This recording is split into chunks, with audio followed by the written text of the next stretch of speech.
Lafayette housing market has been a wild ride over the past year, and really we can say that about the entire country. But with so much conflicting information about whether you should buy now, you should wait, should you sell, hold on to your house, it's really easy to feel overwhelmed by these things. But instead of getting caught up in all the headlines, let's dive into the truth about the housing market down in Lafayette, Louisiana today.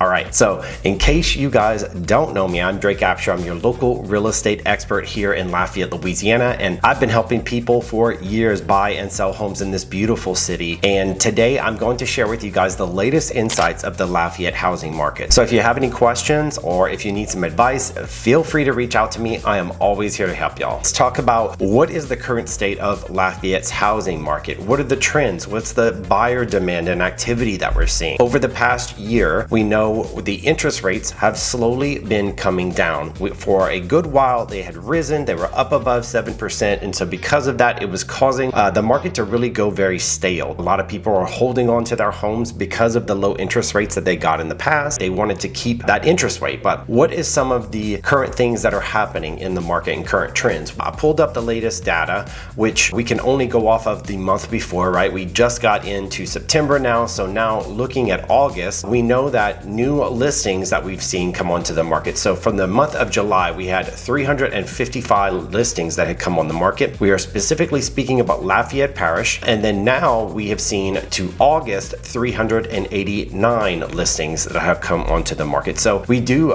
see a bit of an increase, which is a positive thing. That means the sellers are waking back up and we're getting some activity that's happening. The homes that we had for sale, we actually were in a downward trend with that, the amount of homes that we've seen for sale. So June had saw its peak where it was 1,195 homes that were for sale, and we've seen that slowly trickle down to now in August we're at 1,137 homes for sale. So we've really seen about an 18% difference over the past couple of months with the homes that have been for sale on the market. Another interesting trend is the days on market. Days on market means how long it takes your home to actually sell, and we've actually seen that moving up. So it had gone to 35 days on market in the month of July, and now we are actually at 40 days on market. So it's taking longer for homes to sell. What could it mean if you're a seller? Well, as a seller, it means that it could take a little bit longer for your home to sell. It's going to require more marketing, a more experienced real estate agent, pricing your home correctly, making sure it looks in tip-top shape. Now, for a buyer, that actually means, well, maybe the competition is not quite as stiff. That really does depend on the actual pricing of the market that you're in, because lower priced homes, that first-time home buyer is obviously more competitive than homes that are going to be in that next tier. So it really all just depends to be able to say whether we're in a buyer or a seller's market. I would say that there is still buyer demand. We are still seeing multiple offers on homes that are in lower price brackets, but as we move into some of the more expensive brackets, we're not really seeing those move quite as quickly as they were in times before. Month supply really also tells us how healthy of a market we are in.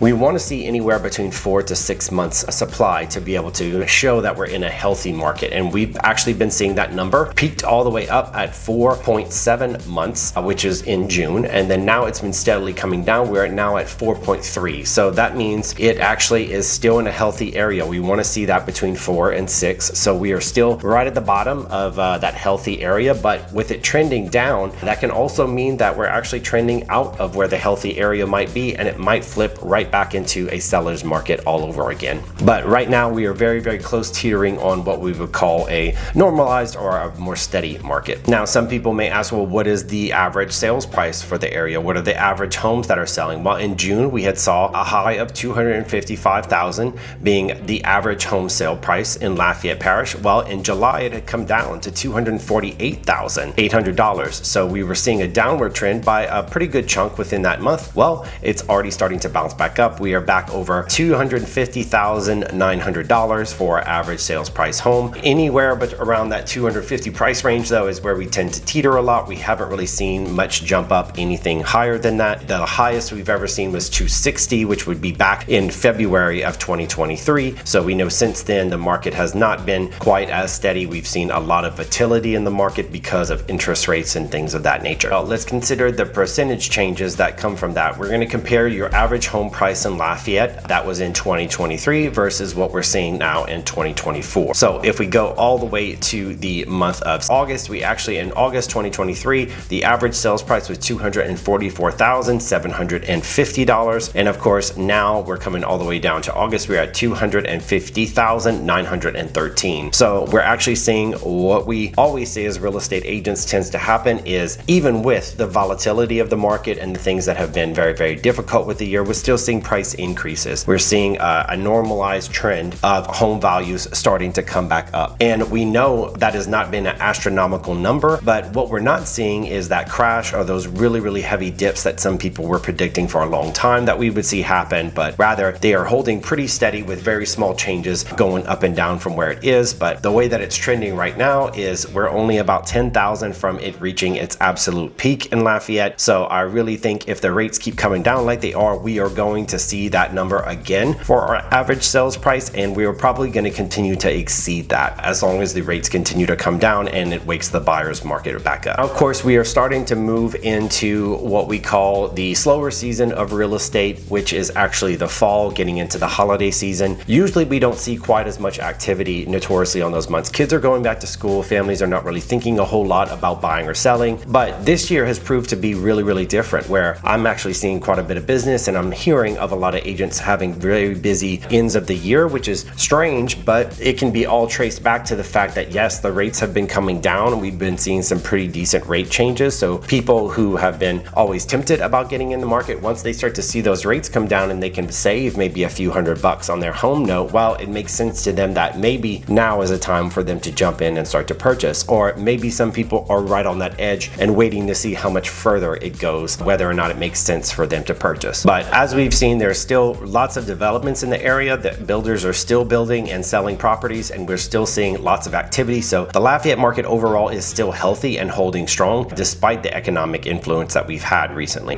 What are the key trends in 2024? Well, low inventory has been a big part of what's been an issue with housing demand. There's a very high demand for homes, new construction, and all these different factors, but really I would say for the most part sellers have been holding on to their existing homes because of the rates that we saw that were so low in the past few years. We had sellers getting anywhere from 2% to 3% for their rates, so it's very, very hard for them to say goodbye to a home with a rate that much lower and have to trade it in for another home and pay a much higher mortgage price. Because of that, causing people to say it's not a good time for me to buy or add on to my property or find other ways to make the home that I'm currently in work for me. Now, of course, we see how this affects the market in different ways because, of course, when you have really, really nice homes and sellers get in a position where they have to move, we see multiple offers happen on really, really great properties that people have been sitting on the sidelines waiting and watching for certain type of properties to come up. It can make it really, really competitive and more difficult for some who I would say are holding properties that tend to be higher demand, that they're in more affluent neighborhoods or they're in more neighborhoods that are highly desirable. So of course that can lead to higher interest rates. So that can lead to higher amounts of offers and more competition on people trying to get that property. What are the current interest rates and how did it compare to last year? Well, we know last year we were sitting for a good part of the year at 7% or even higher, but currently interest rates have been making a bit of a tumble. So if you have really good credit and maybe even some rate buy downs or something, we're seeing people get around 6.35%. I have heard of some clients in some situations with certain lenders being able to get the rates down into the 5s. There are some builders even offering incentives that are as low as 4.5%, which is a great rate compared to most of the things that we've seen so far. These are definitely some trends that I think are on the up and up and things that are looking better, but we all know there has been a lot of news reports that have been showing the job market coming down and of course a looming recession. With those things happening, that's actually good for interest rates. As crazy as that sounds, but the worse the economy is, the better off the interest rates are going to be. They come down and they encourage people to jump back into the market. It's pretty backwards, but it's the way the world functions. While we're still seeing new developments happen all over the place, but I would say of course Youngsville, Broussard, Scott area are probably seeing our most developments right now, especially in Dusson. There's a lot of new neighborhoods that are all popping up. area. There's new schools that have popped up in that area that are close by, so it's encouraging homeowners, I think, to move to those areas, and a lot of builders are finding more property for good prices there, so they're able to make larger developments and fit a lot of homes in them. And the great thing is they can keep those homes at a pretty affordable price, not pricing people out of the market because it's a location that's not extremely desirable as some of these other areas or neighborhoods that can be really expensive. In Lafayette proper, we are seeing a lot of new construction developments on the apartment side. I think on the apartments, we really hadn't had very much kind of dwellings or home areas or complexes that have been really upscale or really nice, but I guess Lafayette saw the need and they are fixing that, because we have quite a few brand new developments that are coming on board, and they're really nice. They're going to offer some of the state-of-the-art shopping and pools, gyms, all the experiences and the life that you would expect with a really nice apartment complex in very prime locations in Lafayette. So it is nice to see those types of developments happening for people who may not be ready for a home just yet, and it's going to help to alleviate the single-family home problem with investors buying homes and renting them out, but rather keeping some people in the apartment areas. That way there are more single-family homes available for people to purchase or to even live in as rentals. So what are my market predictions? Well, of course, I don't have a crystal ball, can't see into the future or say exactly what's going to happen. Nobody really knows exactly what the market is going to do, but from my experience and the things that I know about Lafayette, I do think what's in the forecast for our market is that we are going to see a seller's market really being still the place to be, because interest rates are going to come down, and when that happens, we know there's a flood of buyers, and we really have a backed up, is what I would say, amount of buyers who have not purchased homes because they have been sitting, they have been waiting, homes have not been affordable, or there's just not a lot of inventory on the market. So with that happening, not a lot of options, that means if sellers start jumping back in, well, of course, buyers are going to start jumping back in, and that always creates a dilemma for us, right? Not enough homes, supply and demand, and is going to create further, we're going to see growth on this side. We know Lafayette's economy has been pretty stable, and we know that we are constantly seeing growth in these areas. I actually just got a call from someone from across the country, and they really like the idea of living here in Lafayette and seeing all the things that it offers compared to most major cities. And so I think we're going to see more of that, people fleeing some of either the colder northern areas or the places that are just becoming unaffordable for a normal family lifestyle. Now, knowing all of these things, how do you think, being a potential buyer or seller, can you prepare for these types of market conditions? Well, of course, working with the proper agent is always going to be very important. From a buyer standpoint, you want somebody who understands everything that they can do with negotiation to help you not see the home of your dreams slip through your fingers. Well, understanding things, certain clauses that they can put or certain terms that they can help to make your offer look more presentable to a seller, right? There's always other terms and different ways that we can try to negotiate to make our offer more appealing to a seller, and that's why you need to work with an agent who has experience like myself. Now,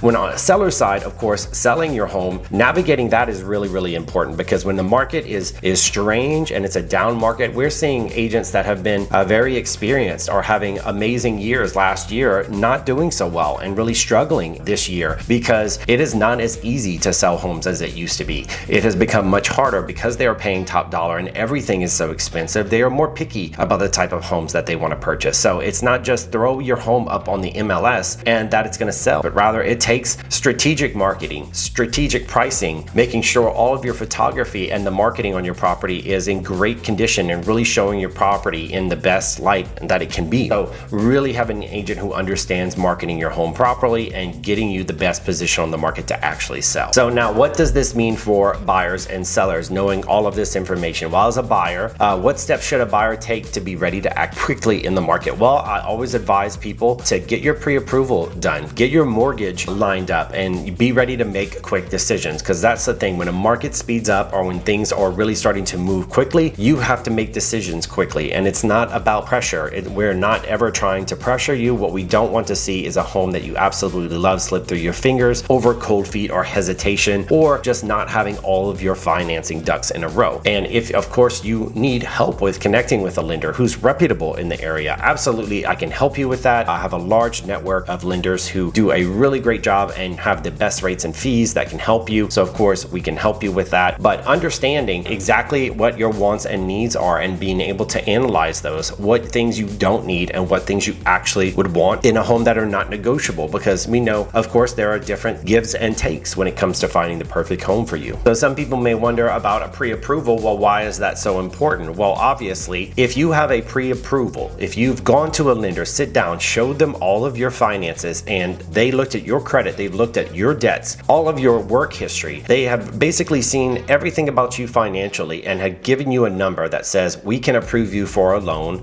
at this amount. That is a pre-approval. So that is something that is very solid that you can show a seller, like, hey, I am serious about purchasing. I have gone through all of these works and all of this terms, right, with a lender. That's how serious I am about purchasing a home, and here is the letter I have to approve that, right, showing them that with an offer. And so when you try to make an offer and you don't have any of that done or any of that completed with someone, it doesn't really show them how serious you are or how serious you are about trying to purchase their home. And that's what we want to show a seller, that you have everything in order, that there are going to be no surprises if they accept your offer, because you have already shown the mortgage lender all of your funds and everything that you need in order to be able to make that purchase. Now, from a seller side, how can a seller leverage the current market conditions to really use it to your advantage? Well, we want to talk about the current market conditions, about high demand and what low inventory affects it, right? So right now we are still seeing lower inventory. Yes, it has climbed and it's better, but we're still seeing really nice homes sell pretty quickly, especially if they are priced correctly and in great areas, but it's not selling quite as fast as they used to. So if you're looking for something that's maybe not as fast of a sale, you might have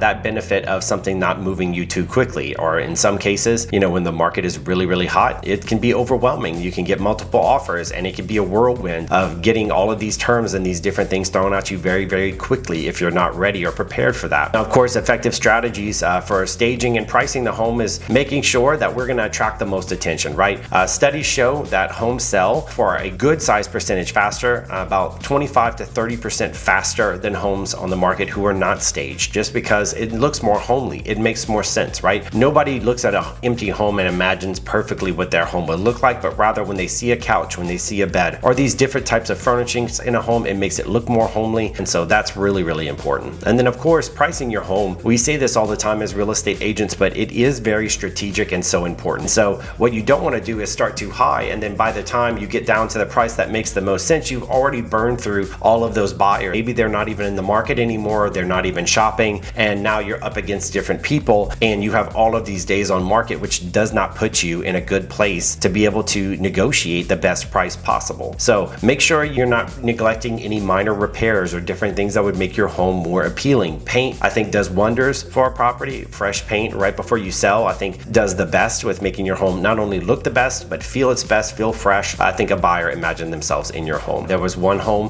where I had spoke with the sellers before. They had tried to sell it twice, and I was able to come in, I staged the home, I did some new marketing, I did some video marketing on the property, and I was able to get it under contract within 2 weeks. Doing those things actually make the difference. It really puts you with a better edge above what other people, and then also understanding very clearly what the comparables and trying to negotiate the right price for your house is so important. I was able to show the agent specific comps or specific differences between other homes that they were trying to use to negotiate the deal with us. And if I wasn't versed in seeing those differences or seeing those different things that made my seller's home more valuable, it would have been very hard for me to prove to the buyer what that home was worth. So you really need an agent, again, that has that experience and knows what they're looking for from a marketing perspective. That really makes one home different from another. Now, if you're interested in a more personalized market analysis, or if you have any questions, feel free to reach out to me. Put together a really comprehensive Lafayette relocation guide and a home buying checklist that you can download for free. Check the links in my description below. And thank you guys so much for watching. If you found this video helpful, please give me a thumbs up or share it with anyone you think might benefit. But don't forget to subscribe and to stay up to date with all the things real estate in Lafayette. But I'm Drake, and I will see y'all in the next video.